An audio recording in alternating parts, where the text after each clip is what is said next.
바울이 공회를 주목하여 이르되 여러분 형제들아 오늘까지 나는 범사의 양심을 따라 하나님을 섬겼노라 하거늘 대제사장 아나니아가 바울 곁에 서 있는 사람들에게 그 입을 치라 명하니 바울이 이르되 회칠한 담이여 하나님이 너를 치시리로다. 네가 나를 율법대로 심판한다고 앉아서 율법을 어기고 나를 치라 하느냐 하니 곁에 선 사람들이 말하되 하나님의 대제사장을 네가 욕하느냐? 바울이 이르되 형제들아 나는 그가 대제사장인 줄 알지 못하였노라. 기록하였으되 너의 백성의 관리를 비방하지 말라 하였느니라 하더라. 바울이 그중 일부는 사두개인이요 다른 일부는 바리새인인 줄 알고 공회에서 외쳐 이르되 여러분 형제들아 나는 바리새인이요 또 바리새인의 아들이라. 죽은 자의 소망 곧 부활로 말미암아 내가 신문을 받노라.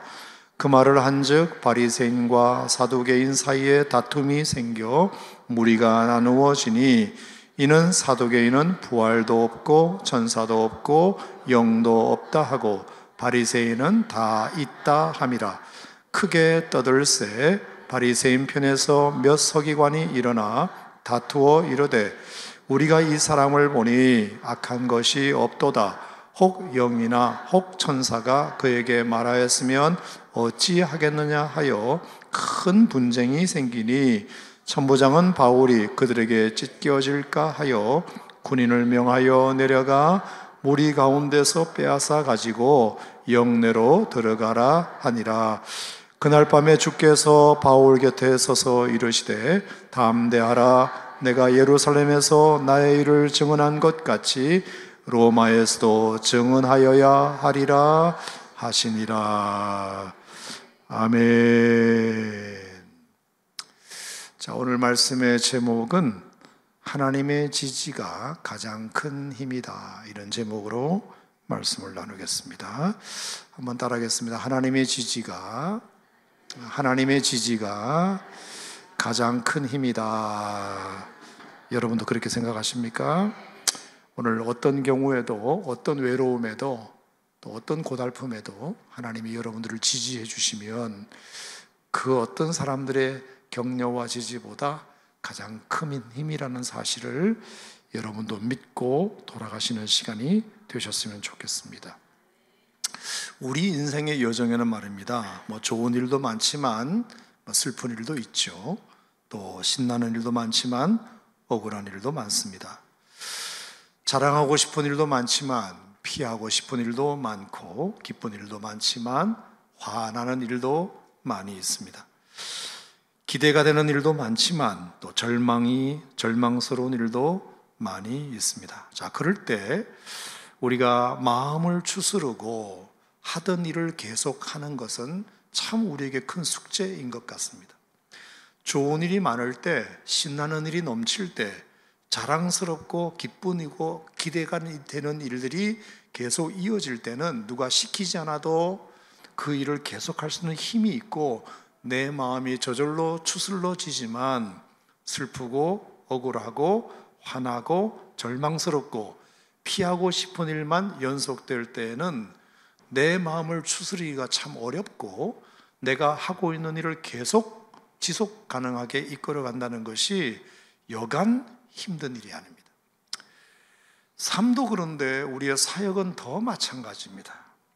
우리가 주님의 사역을 감당한다는 것이 신나고 즐거울 때는 사역도 재밌지만 내 삶이 고달프고 힘들고 억울한 일이 꽉 차 있을 때 우리가 사역을 계속한다는 것은 참 그만큼 힘든 일입니다. 그래서 포기하고 싶고 내려놓고 싶고 목사님들한테 전화해가지고 내년에는 나 안 할래요, 이렇게 한두 번씩 꼭 있는 걸 보면 저는 이해가 됩니다. 얼마나 슬프고 힘든 일이 있으니까 사역도 내 삶이 받쳐줘야 하는 거지, 내 삶이 지금 엉망진창이고 슬프고 고단한데 무슨 사역을 하냐, 그렇게 생각할 수 있기 때문에 사역도 마찬가지, 다 그런데 영향을 받는 것 같습니다. 예수님의 사복음서도 보면 예수님의 처음 사복음서 사역의 시작은 비교적 좋았던 것 같습니다. 그럴 수밖에 없습니다. 예수님의 사역은 굉장히 순조롭게 시작했고, 그리고 많은 기적들을 행했기 때문에 수많은 사람들이 구름대처럼 예수님께 모였습니다. 그래서 예수님의 인기가 정말로 점점 더 올라갔습니다. 그 하이라이트가 사실은 오병이어의 기적, 칠병이어의 기적을 행할 때 그 보리떡 5개와 물고기 2마리로, 보리떡 7개와 물고기 2마리로 5,000명이 먹고 4,000명이 먹었다고 하는 것은 그 갈릴리 지역에 있는 모든 사람들이 다 먹었다는 뜻입니다. 얼마나 신났는지 모릅니다. 얼마나 사역이 바빴는지 모릅니다. 얼마나 사람들에게 인기가 많았는지 모릅니다. 하지만 후반부로 갈수록 예수님의 사역은 점점 더 어려워집니다. 사람들에게 주목을 받기 시작하자 대제사장과 서기관들과 율법사들과 이런 기득권 세력들이 자기들의 입지가 어려워지니까 예수님을 박해하기 시작했습니다. 억울하게 만들기 시작했습니다. 모함하게 만들기 시작했습니다. 미워하기 시작했습니다. 그래서 급기야 결국에 기득권 세력에 의하여 예수님의 커진 영향력을 못마땅하게 생각하고, 그래서 예수님을 박해하기 시작했고, 예수님 곁에 있는 사람들도 점점 더 떠나가기 시작했고, 심지어 예수님의 12 제자들마저도 배반하고 멀리하고 이런 일들이 벌어지게 되었습니다. 얼마나 힘드셨겠습니까? 마지막에 갈수록 뭔가 더 지지 세력이 있어야 되는데, 결국에 예수님의 십자가 곁에는 여인들 몇 명밖에 없었고, 예수님이 키운, 예수님이 가르친 사람들은 거의가 다 예수님 곁을 지키지 못했습니다. 바울도 마찬가지입니다. 바울이 처음에 예수를 만나 변화시키고 처음에 전도 여행을 떠날 때는 그래도 제법 괜찮았습니다. 물론 박해가 있긴 했지만 그래도 어쨌든 1차 전도 여행, 2차 전도 여행, 3차 전도 여행을 통해서 참 열매도 많았고요. 그리고 바울을 돕는 동력자도 참 많았더랬습니다. 자, 그런데 3차 전도 여행이 이제 끝나고 마지막 대미를 장식하고자 하는 그 바울의 어떤 굳은 결심을 가지고 예루살렘으로 가는 것을 뜯어말리는 사람들의 만류에도 불구하고, 내가 이 사역, 지금까지 1차, 3차, 2차, 3차 전도 여행에 이제 종지부를, 대미를 장식해야 되겠다. 그러려면 내가 예루살렘에 가야 된다.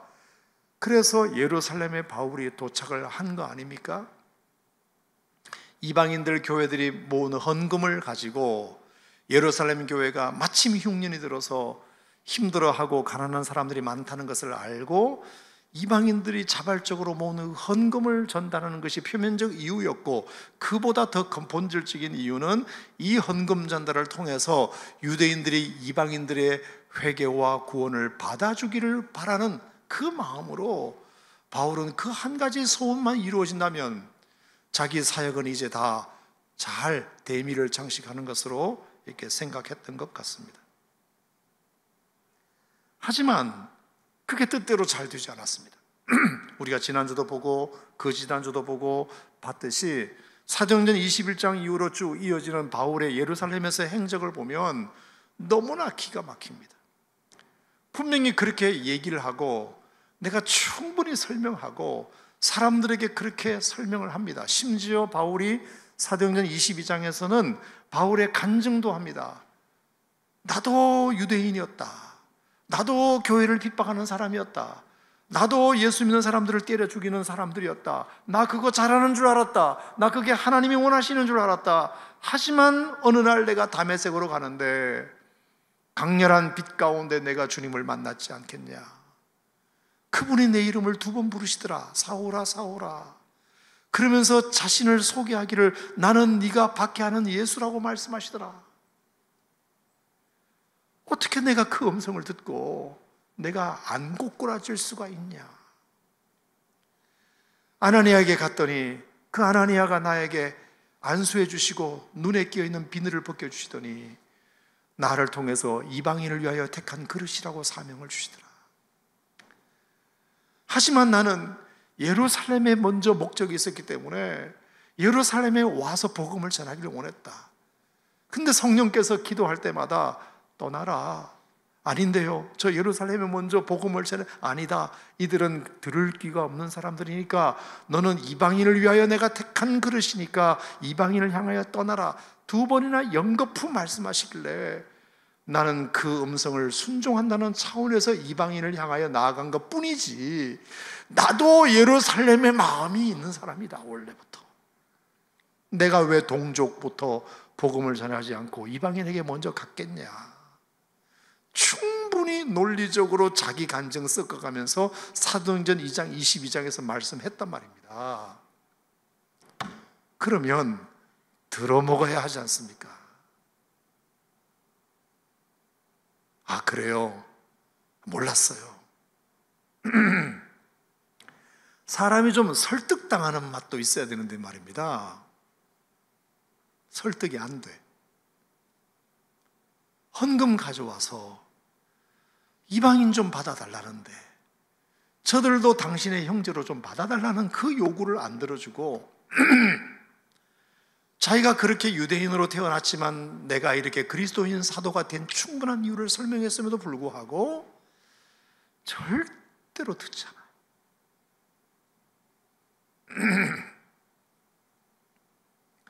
들어보지도 않고 반대해요. 무슨 말만 하면 시비를 걸어요. 그러니까 아무리 멘탈 강한 바울도요, 나는 위로가 많이 됐어요. 멘탈이 무너지는 거예요. 지금까지 사명감 하나를 가지고 이렇게 하면 될 거야, 정말로 호랑이 굴에 뛰어드는 마음으로 모든 사람들이 예루살렘에 가지 말라고 했는데 아니다, 가야 된다. 주 예수께 받은 사명이 있다. 그렇게 해서 멘탈을 잡고 될 거다. 내가 설득하면 될 거야. 내가 간증하면 될 거야. 헌금 가지고 가면 될 거야. 이렇게 자신만만하게 왔는데 결론은 안 돼. 그러니까 아무리 사명감 충만한 바울도 멘탈이 무너지는 겁니다. 제가 멘탈 무너졌다는 얘기를 몇 번 드렸는데 그 증거가 오늘 본문에 나와서 그래요. 희망을 가지고 어디까지 내가 될 거야 라고 희망을 걸고 갔는데 뭔가 한계 상황에 딱 부딪히면 이게 멘탈이 확 무너집니다. 나도 그런 경험이 몇 번 있어요. 아무것도 하고 싶지 않고요, 그냥 삶을 확 내려놓고 싶고요. 멘탈이 무너지면 말입니다, 말도 함부로 막 나와요. 함부로 막 나와요. 오늘 바울도 그런 장면이 기록되어 있어요. 그래서 멘탈이 무너지니까 바울이 실수를 해요. 실수. 그리고 약이 올라요. 그리고 나도 이제 내 할 말 해야 쓰겠다, 이렇게 나와요. 자, 바울에게 있어서 좀처럼 보기 힘든 장면이 오늘 여러분 읽으신 본문입니다. 아무리 대사역자라 하더라도, 바울 같은 위대한 사역자라 하더라도 정말로 기대하며 사명자의 마음으로 내가 주 예수께 받은 사명을 끝까지 완수해야 된다. 사람들이 뜯어말려도 나는 예루살렘에 가야 되겠다. 아마 이렇게 하면 분명히 될 거야. 나는 그렇게 확신해. 이렇게 사람들에게 말하고 왔는데 그게 안 되니까, 멘탈 무너지니까 바울도 인간인지라 다음과 같이 무너지는 모습을 보게 됩니다. 첫 번째, 나도 내 할 말 해야 되겠다. 자, 그래서 25절에 보면은 한 번도 어디서도 자기가 로마 시민권자라는 것을 말해본 적이 없어요. 그죠? 빌립보 감옥에 갇혔을 때도 감옥에서 나온 다음에 얘기했지, 고난 당하기 전에 한 적은 없어요. 근데 로마 시민권자라는 것을 자기가 밝혀요. 그 다음에 23장 6절에 보면은 자기가 바리새인이라는 것을 말해요. 자, 6절에 보면 바울이 그중 일부는 사두개인이요 다른 일부는 바리새인인 줄 알고 공회에서 외쳐 이르되 여러분 형제들아 나는 바리새인이요 또 바리새인의 아들이라. 나는 우리 아버지도 바리새인이고 나도 바리새인이다. 자, 이렇게 바울이 자기가 I am 뭐다, I am 뭐라고 이렇게 말하는 것은 참 오래간 말이에요. 로마 시민권자다. 이 사람들아 나 로마 시민권자야. 이 사람들아 나 바리새인이야. 이렇게 말하는 거 여러분 굉장히 바울에게서는 생소한 일이에요. 생소한 일. 거기다가 23장 1절에 보면 바울이 이런 얘기까지 합니다. 바울이 공회를 주목하여 이르되 여러분 형제들아 오늘까지 나는 범사의 양심을 따라 하나님을 섬겼노라. 나는 범사의 양심을 따라 하나님을 섬겼노라. 자기 자신을 드러냅니다. 나 솔직히 뭐 잘못했냐 이 뜻입니다. 내가 지금까지 살면서 무슨 잘못을 했다고 이러느냐. 나는 양심껏 살아온 사람이야. 왜 나를 못 믿어줘? 심지어 3절에 보면 이런 말까지 합니다. 바울이 이르되 회칠한다며 하나님이 너를 치시리로다. 여러분 이것은 위대한 사도 바울의 입술에서 나오지 말아야 할 저주잖아요. 하나님이 너를 치시리로다. 여러분 이건 저주 아닙니까? 저주. 하나님이 너를 쳐버렸었으면 좋겠다. 이 회칠한 담이여.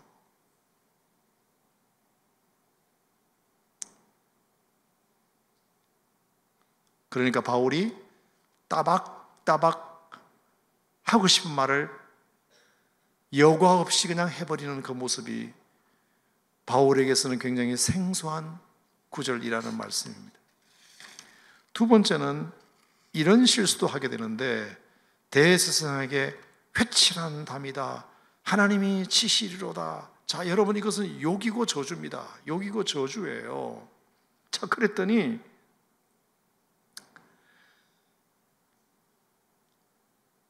바울이 뭐라고 하느냐면은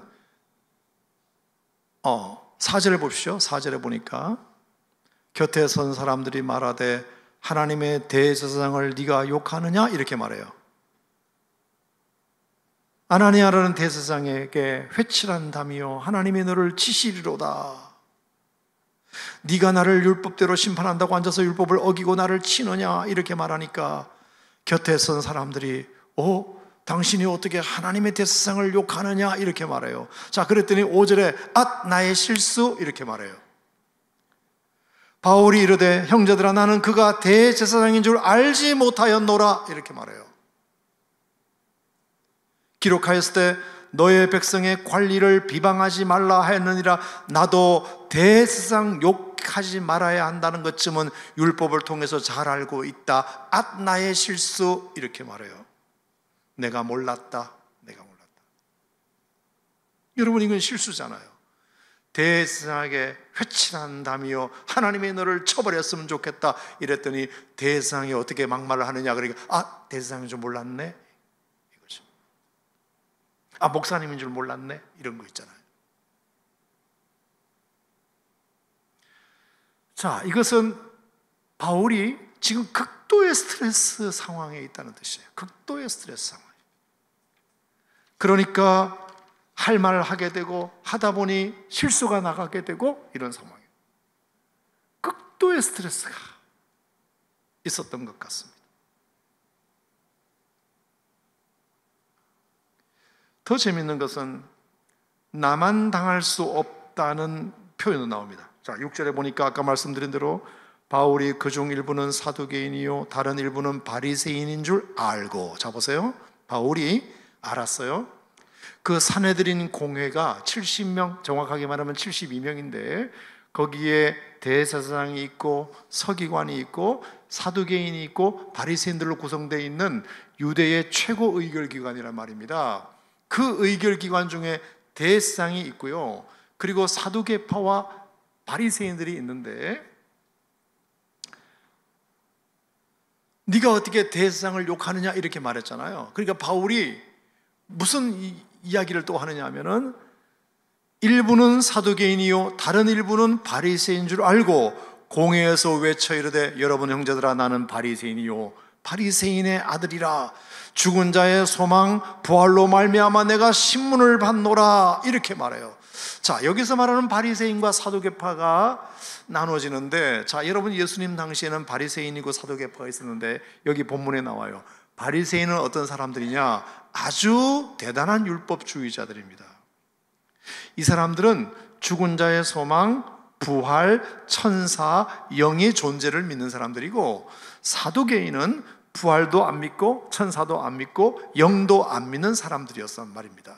그러니까 바리새인과 사두개인이 서로 이렇게 사이가 안 좋다는 것을 바울이 알고 공회에서 이렇게 말해요. 여러분 형제들아 나는 바리새인입니다. 나는 바리새인의 주장을 동의하는 바입니다. 이렇게 된 거죠. 그것 때문에 지금 내가 이렇게 고난을 당하고 있습니다. 그렇게 말하니까 7절에 그 말을 한즉 바리새인과 사두개인 사이에 다툼이 생겨 무리가 나누어졌다 이런 표현이 나와요. 자, 한말로 정확하게 말하면 바울이 싸움을 붙였다 그런 뜻입니다. 내가 바리새인이라는 주장을 함으로 말미암아 그 사내들인 공의에 있는 바리새인이 내 편을 들게 만들므로 말미암아 사두개인과 바리새인 자기들끼리 싸울 수 있는 싸움을 붙였다 그런 뜻입니다. 싸움을 붙였다. 아니나 다를까 9절에 보니까 크게 떠들세 바리새인 편에서 몇 서기관이 일어나 다투어 이르되 우리가 이 사람을 보니 악한 것이 없도다. 혹 영이나 혹 천사가 그에게 말하였으면 어찌하였겠느냐 하여 큰 분쟁이 생기니, 누구와 누구가? 사두개파와 바리새파가 분쟁이 생겼다. 여러분 성경 어디에도 바울의 행적 중에 바울이 의도적으로 누군가를 이렇게 싸움 붙이는 일 여기서 처음이에요. 어떻게든지 화해를 시키는 사람이었지 자기 일로 말미암아 분쟁을 일으키고 다툼을 붙이는 것은 여기가 처음입니다. 그만큼 지금 바울은 아주 극도로 스트레스 그 상황에 처해져 있다는 것을 우리가 알 수 있습니다.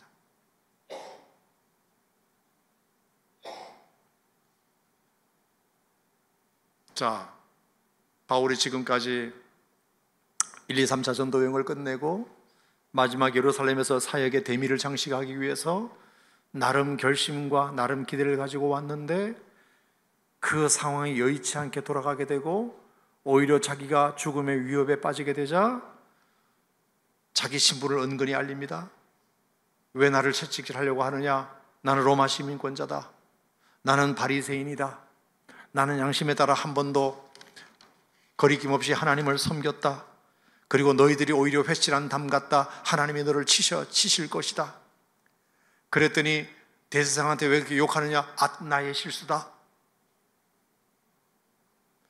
그러면서 또 다른 방법이 없을까 생각하다가 결국에 자기가 바리새인인 것을 알림으로 말미암아 그 공회 회의석상을 두 패가 싸움을 붙이게 만드는, 다투게 만드는 이런 일들이 벌어지게 되었어요. 자, 이 상황을 여러분이 이렇게 보시면서 무슨 느낌을 받으시는지 모르겠지만 그만큼 바울은 위대한 사역자였고 위대한 전도자였지만 자기가 지금까지 주님을 위해서 이렇게 헌신하고 그리고 하나님 앞에 기도함으로 다 이루었는데 그 마지막 대미를 장식하고자 하는 그 마당에 뜻대로 되지 않아서 엄청난 스트레스를 받았고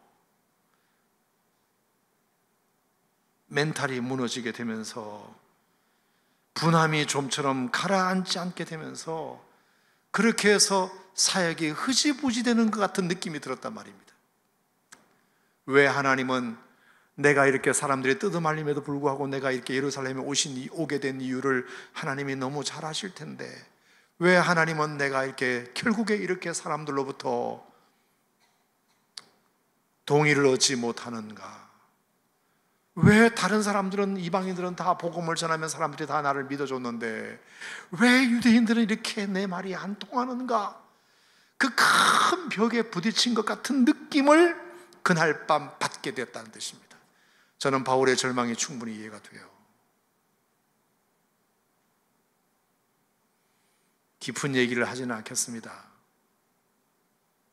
근데 믿었던, 어쨌든 이 사람은 내 얘기를 들어줄 것 같았던 사람이 오히려 큰 벽처럼 느껴질 때 굉장히 힘들어집니다. 차라리 아프리카 가서 복음을 전하면 차라리 그게 더 돈은 들어도 쉬워요. 하지만 정말로 내 말을 들어줄 것 같은 사람이 가장 큰 반대를 할 때 너무 힘들고 멘탈이 무너지고, 그래서 안 할 말 할 말 하게 되고, 그래서 싸움박질 하게 되고, 그래서 서로가 상처받게 되고, 이런 일들이 여러분에게도 생길 수 있지 않습니까?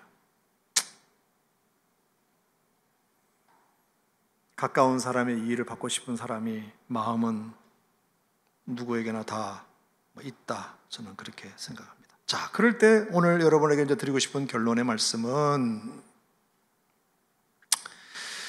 가장 지지받고 싶은 사람으로부터 가장 큰 벽을 느꼈을 때 바울이 그날 밤 이런 위로가 있었기 망정이지, 안 그랬으면 바울도 참 많이 힘들었을 거라고 생각합니다. 자, 그게 11절 하나님께서 바울에게 주신 위로예요. 자, 그래서 제가 제목을 하나님의 지지가 가장 큰 힘이다, 그렇게 말씀드린 이유가 여기에 있습니다. 자, 11절 말씀을 같이 한번 읽어볼까요? 그날 밤에 주께서 바울 곁에 서서 이르시되 담대하라, 내가 예루살렘에서 나의 일을 증언한 것 같이 로마에서도 증언하여야 하리라 하시니라.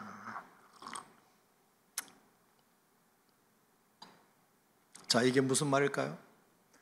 두 가지. 바울이 그날 밤에, 자, 그날은 무슨 날이었던지 지금 설명했죠. 가장 될 것 같았던 데가 안 되고, 가장 측근이라고 생각했던 예루살렘 사람들이 자기를 반대하고, 그리고 목숨의 위협까지 이르게 됐을 때 그 절망이 멘탈을 무너지게 만든 그날 밤에 주님께서 환상 가운데 바울 곁에 서서 이르시되, 조용히 말씀을 묵상하면서 한번 상상해 봤습니다. 나도 평생에 딱 한 번만이라도 이런 경험을 했으면 좋겠다. 정말로 내가 그냥 주님의 그림자라도 좋으니 주님이 딱 한 번만이라도 내 곁에 한번 서 계셨으면 좋겠다. 단 10초라도. 그런 소원이 들었어요. 정말 주님, 단 10초라도 좋으니 내가 주님을 분명히 알아먹을 수 있도록 그림자로든지 뭘로라든지 아니면 홀로그램으로라든지 어떤 형태로라도 주님이시다, 이걸 제가 확실하게 느낄 수 있도록 한 10초만 저에게 경험시켜 주실 수 없나요?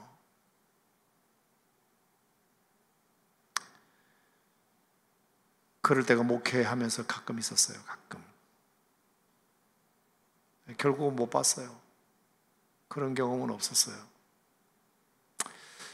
저는 바울이 그날 밤 주님이 곁에 서 계셨다, 얼마나 위로가 되었을까. 사도행전 18장에서도 보면 말입니다. 고린도에서 있었던 일인데 브리스길라와 아굴라 부부를 만나게 되고 실라와 디모데가 합세해서 이제 복음을 전하는데 유대인들이 비방을 했죠.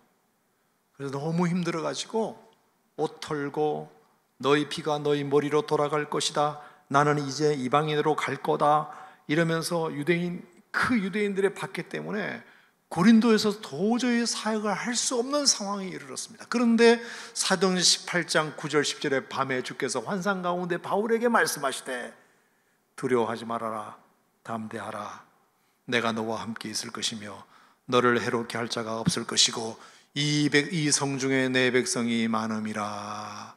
그 말씀을 주신 일이 사도행전 18장에도 있어요.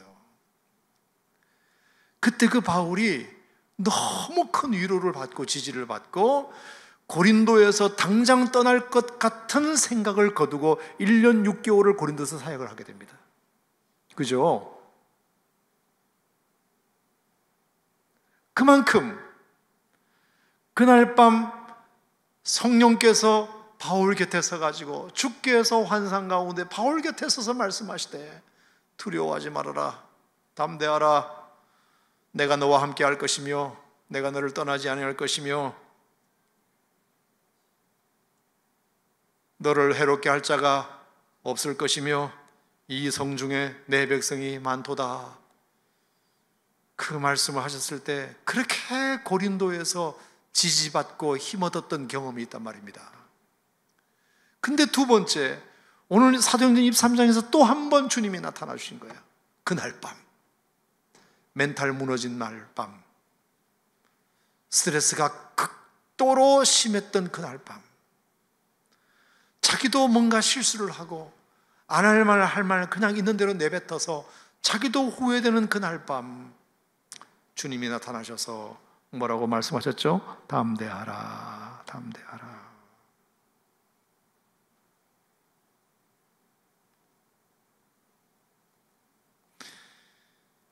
모세의 뒤를 이어서 여호수아가 바통을 이어받았을 때 그 대선지자 모세의 뒤를 여호수아가 이어간다는 것은 너무나 부담스러운 직분이었지만 여호수아 1장 5절 6절에 뭐라고 말씀하셨나요? 여호수아에게 내 평생에 너를 당할 자 없으리니 내가 모세와 함께 있던 것 같이 내가 너를 떠나지 아니하며 버리지 아니할 것이다. 강하고 담대하라. 여러분, 그 말을 상기시켜주는 말이잖아요. 주님의 그 말씀 한마디, 또렷한 그 한마디, 담대하라, 그 네 단어, 네 글자. 여러분, 이 글자가 얼마나 바울에게 위로가 되었는지 몰라요. 내가 너를 지지한다, 내가 너 편이다, 나는 너를 믿는다, 나는 너를 칭찬한다, 내가 너를 도와줄 것이다, 너가 승리할 것이다. 여러분, 이것이 포함된 말이 담대하라, 담대하라, 담대하라. 네가 오늘 천부장에게 많이 시달렸지, 대제사장에게 많이 시달렸지, 사도계파 때문에 많이 시달렸지, 유대인들에게 많이 시달렸지, 이 예루살렘 성도들에게 너무 많이 시달렸지, 너 그래서 멘탈 나갔지, 너 스트레스 극도로 지금 심해졌지. 하지만 바울아, 내가 너 옆에 있잖아, 내가 있잖아. 나는 너를 떠나지도 않을 것이고 버리지도 않을 것이고 나는 네 편이고 나는 너를 지지하고 내가 너를 도와줄 것이고. 나 정말 딱 한마디 그 예수님의 음성 한번 들어봤으면 좋겠네. 진짜 죄송해요, 목사가 그런 음성도 들어본 경험이 없다고 고백해서 죄송한데 정말로 10초라도 좋으니 그냥 이 네 글자 담대하라, 요 말씀 한마디, 아, 주님이 말씀하셨다, 이걸 내가 느낄 수 있도록 그렇게 해줬으면 좋겠어요. 그러면 제가 평생 정말로 힘있게 죽을 때까지 사역 잘할 수 있을 것 같아요. 얼마나 바울에게 큰 힘이 되었을까, 바울에게 얼마나 큰 지지가 되었을까, 그렇게 생각합니다. 여러분, 환상 가운데 주님이 여러분들에게 말씀하지 않으시더라도 오늘 말씀으로 여러분들에게 말씀하시는 줄을 믿으시기 바랍니다. 여러분들에게도 담대하라, 따라합시다. 담대하라, 담대하라. 바울에게도 말씀하시고 여호수아에게도 말씀하셨듯이 예수님의 제자들에게도 말씀하셨듯이 주님은 오늘 밤 여러분들에게도 그렇게 말씀해 주시길 바랍니다. 그것이 여러분에게 힘 되시기를 축복합니다. 축복합니다. 축복합니다. 자, 그런데 말입니다. 진짜 바울에게 더 큰 힘이 된 말씀이 또 하나 더 있습니다. 그게 뭐냐? 그 다음 구절이에요. 내가 예루살렘에서 나의 일을 증언한 것 같이 로마에서도 증언하여야 하리라. 이 말씀이에요. 자, 왜 이 말씀이, 제가 이번 주일날도 이 말씀을 좀 언급을 할 텐데요, 왜 이 말씀이 바울에게 가장 큰 지지가 되었느냐? 담대하라 이상으로 큰 지지가 되는 말씀이었는지 아세요? 자, 이것은 바울의 소원을 성령님께서, 주께서 한번 확인시켜 주신 말씀이었기 때문이에요. 자, 바울이 언제 이 말을 했는지 사도행전 19장을 가겠습니다.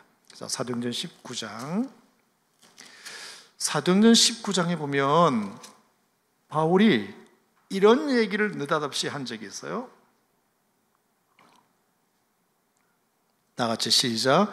21절입니다. 시작. 이 일이 있은 후에 바울이 마게도냐와 아가야를 거쳐 예루살렘에 가기로 작정하여 이르되 내가 거기 갔다가 후에 로마도 보아야 하리라 하고. 자, 이 말은 누구 말이에요?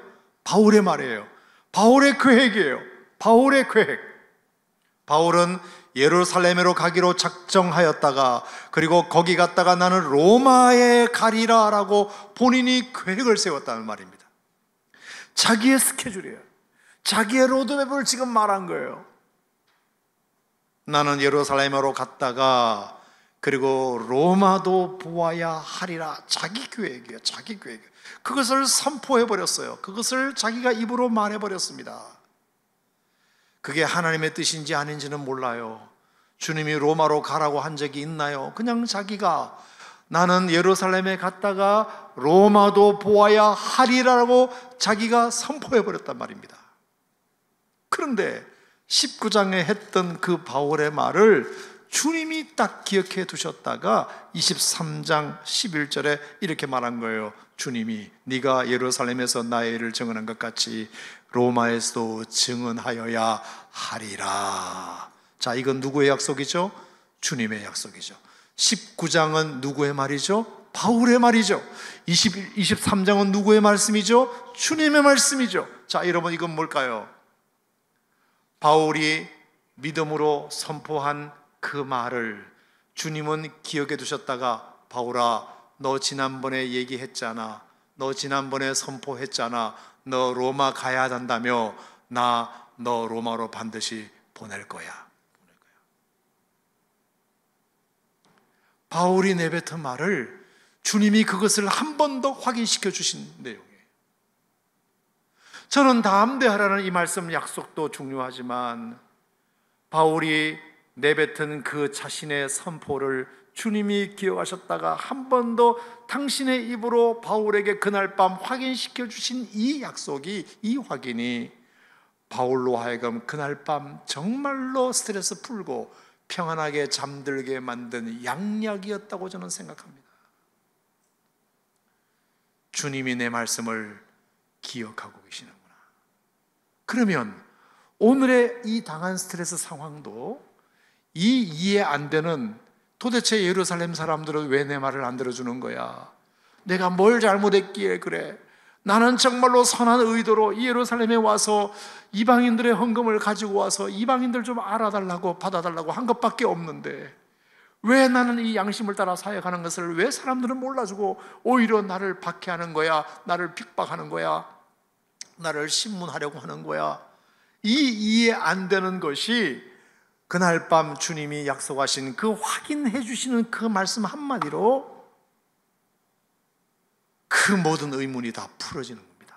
풀어지는 겁니다. 왜 그러냐? 자, 지금 바울은 천부장에게 의하여 이제 신문을 받게 되었어요.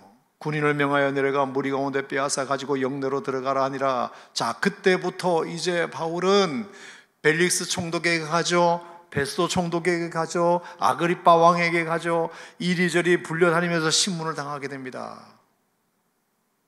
근데 그 과정이 다 바울로 하여금 어디로 보내시기를 위하시는 하나님의 계획의 일환이었느냐? 그렇게 해서 결국에 바울을 로마로 보내기 위한 하나님의 계획이었던 겁니다. 하나님의 프로세스였던 거예요.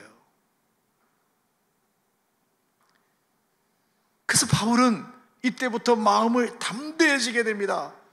아하, 이것도 다 하나님의 계획에 있구나. 내가 그때 로마도 보아야 하리라, 나 로마로 갈 거야 라고 내가 입으로 내뱉은 그 말을 주님이 기억해 두셨다가 오늘도 다시 한번 이 밤에 확인시켜 주신 것을 보니 내가 지금 경험하고 있는 모든 이 스트레스 상황도 하나님이 어떻게든지 이용하셔서 나를 로마로 내뱉은 그 말을 확인시켜 주셨듯이 나를 로마로 결국은 보내시겠구나 라는 확신을 갖게 된 밤이었기 때문입니다. 자, 여기까지 이해가 되시면 아멘 하시기 바랍니다. 자, 정신 차리고 들어보세요. 자, 그래서 어떻게 되죠? 하나님은 그를 죄수로 만드셔가지고 바울을 죄수로 만드셔서 로마 시민권자는 황제에게 가서 마지막 제3심 재판을 받게 되었어요. 지방법원, 고등법원, 대법원이 있듯이 이 지방의 총독으로부터, 그 다음에 지역의 분봉왕으로부터 신문을 받아도 해결이 안 되면 항소를 하면 이제는 마지막 대법원 황제에 가서 재판을 받게 되어 있습니다. 그래서 바울이 항소를 계속 한 겁니다. 계속 항소를 한 거예요. 나는 로마 황제에게 재판을 받겠다. 그러니까 어떻게 1심에서 끝나고 2심에서 끝나지 않으니까 결국에 이 바울 죄수를 로마로 보낼 수밖에 없게 되고, 이 죄수를 로마로 보내려면 어떻게 됩니까? 배를 준비해야 합니다. 그 다음에 그 바울을 또 호송하는 군사들을 준비해야 됩니다. 그렇죠? 그러니까 만약에 자기 돈을 들여서 로마로 갔다면 배삭시 얼마야? 근데 죄수의 몸으로 가니까 공짜로 가는 거잖아요. 그리고 옆에 다 군인들이 지켜주잖아요.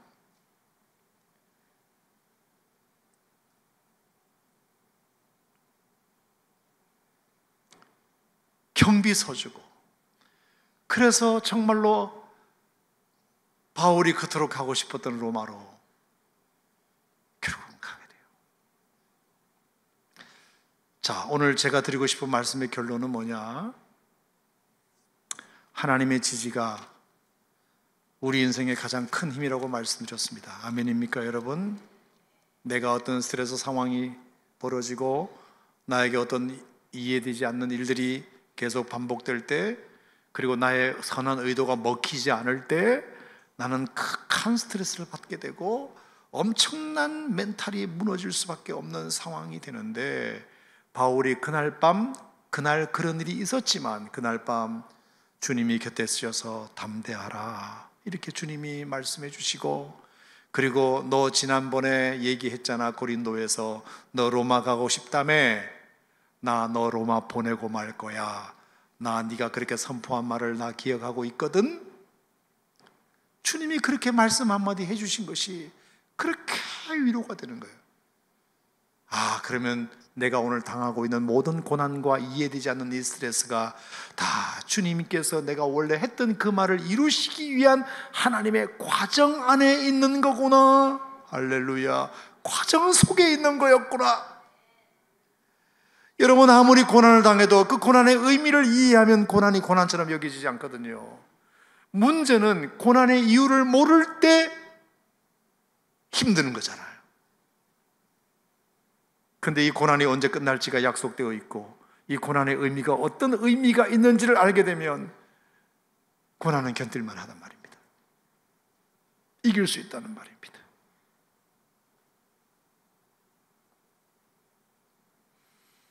여러분의 인생에 당하는 어떤 고난과 아픔도 의미 없는 것이 없습니다. 하나님이 합력하여 선을 이루실지라 저는 그렇게 분명히 믿고, 이해할 수 없는 고난에 있다 할지라도 주님이 오늘 밤이라도 여러분 꿈이라도 나타나셔서 담대하라 그렇게 말씀해 주시는 은혜가 있기를 주의 이름으로 축원합니다. 그리고 뿐만 아니라 주님이 여러분 꿈속에서라도 아무개 집사야, 너 오늘 많이 스트레스 받았지? 요즘 당하고 있는 일들 때문에 너무 많이 힘들지? 하지만 이것이 다 하나님의 프로그램 속의 일부분에 불과해. 너 지난번에 로마 보고 싶다 했잖아. 그래서 나 너 로마 데리고 가기 위해서 오늘 이런 것을 일부러 경험시킨 거야. 그 의미를 알면 그렇게 위로가 돼요. 위로가 돼요. 고난의 의미를 알면 위로가 된단 말입니다. 고난의 이유를 알면 이해가 된다는 말입니다. 고난의 결과를 알면 위로가 된다는 말입니다. 여러분, 바울에게뿐만 아니라 저와 여러분 모두에게도 하나님은 그런 은혜가 분명히 있으리라 생각하고, 절대로 버릴 경험은 없다, 이유 없는 고난은 없다. 우리가 하나님 앞에 하나님을 사랑하는 자가 되면, 그 뜻대로 부르심을 입은 자들에게는 하나님이 모든 것을 합력하여 선을 이루시는 도구로 하나님이 써주실 것이다. 저는 그렇게 오늘 믿고, 오늘 이 말씀 붙들고 하나님 앞에 기도할 때, 여러분 혹시 여러분 지금 현재 이해할 수 없는 고난, 극한 스트레스 상황, 멘탈이 붕괴될 것 같은, 내 믿음마저 흔들릴 수밖에 없는 여러 가지 어려움이 혹시 여러분들에게 있다면, 오늘 주님이 여러분에게 나타나 주시기를 축복합니다. 담대하라 말씀해 주시기를 축복합니다. 그리고 고난의 이유, 고난의 의미, 고난의 결과를 여러분에게 말씀해 주시는 은혜가 있기를 바랍니다. 아하, 이것도 과정이구나. 하나님이 나에게 어떤 소원을 이루시기 위한 과정 속에 있는 거구나. 우리가 이 의미를 알면 오늘 밤도 하나님이 여러분들에게 이길 수 있는 힘을 주시리라, 그렇게 믿습니다. 우리 다 같이 함께 기도할 때 주님이 오늘 여러분들에게 힘 주시고 위로해 주시고 격려해 주시고 고난의 의미를 알게 해 주시고, 주님의 지지가 우리에게 가장 큰 힘임을 믿사오니, 주님 오늘 꿈에라도 나타나셔서 사랑하는 아들아, 사랑하는 딸아, 내가 너 곁에 있노라, 내가 너 곁에 있노라. 그리고 그 모든 상황을 내가 다 보았노라, 보았노라. 두려워하지 말아라, 놀라지 말아라, 담대하라. 내가 너를 도와줄 것이다, 내가 너를 도와줄 것이다. 그리고 너 전에 한 말 있지? 그 말을 내가 반드시 이룰 것이다, 반드시 이룰 것이다. 너 지난번에 나한테 기도한 제목 있지? 그 제목 반드시 이룰 것이다.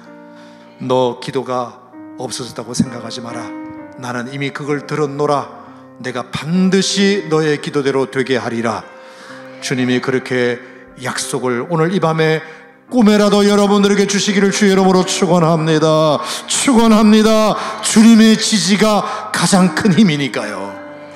가장 큰 힘이니까요. 주님이 오늘 우리에게 그 말씀 주시는 밤 되기 원하고, 그 음성 붙들고 오늘 이 시간 하나님 앞에 기도할 수 있는 힘을 주시기를 축복합니다. 주여, 오늘도 귀한 말씀 우리에게 들려주셔서 감사드립니다. 바울이 정말로 양심껏 사역하고 마지막까지 사명 감당하려고 했으나 여러 가지 큰 벽에 부딪혀 인간적인 한계를 느끼고 극한 스트레스 속에 빠지고 멘탈 무너지고 그런 어려움 속에 직면했던 날이었지만, 그날 밤 주님이 바울 곁에 나타나셔서 담대하라, 내가 너를 도와주리라, 내가 너를 잘 아노라, 두려워하지 말아라. 주님이 약속해 주신 그 약속을 오늘 우리도 듣게 하여 주시고, 또 하나, 바울아, 너 지난번에 로마 보고 싶다고 했지? 나 너 반드시 로마로 보낼 거야, 로마로 보낼 거야. 주님의 그 약속 한마디 오늘 밤에 들음으로 말미암아 다시 한번 우리가 주님의 지지를 힘입고 일어서게 하여 주시옵소서. 주님의 지지를 힘입고 다시 용기를 내게 하여 주시옵소서. 어떤 사람의 위로보다 주님의 지지가, 주님의 격려가 가장 큰 힘이 오니, 오늘도 주님 그 음성 듣고 오늘 이 밤 돌아가게 하여 주시옵소서. 예수님 이름으로 기도하옵나이다.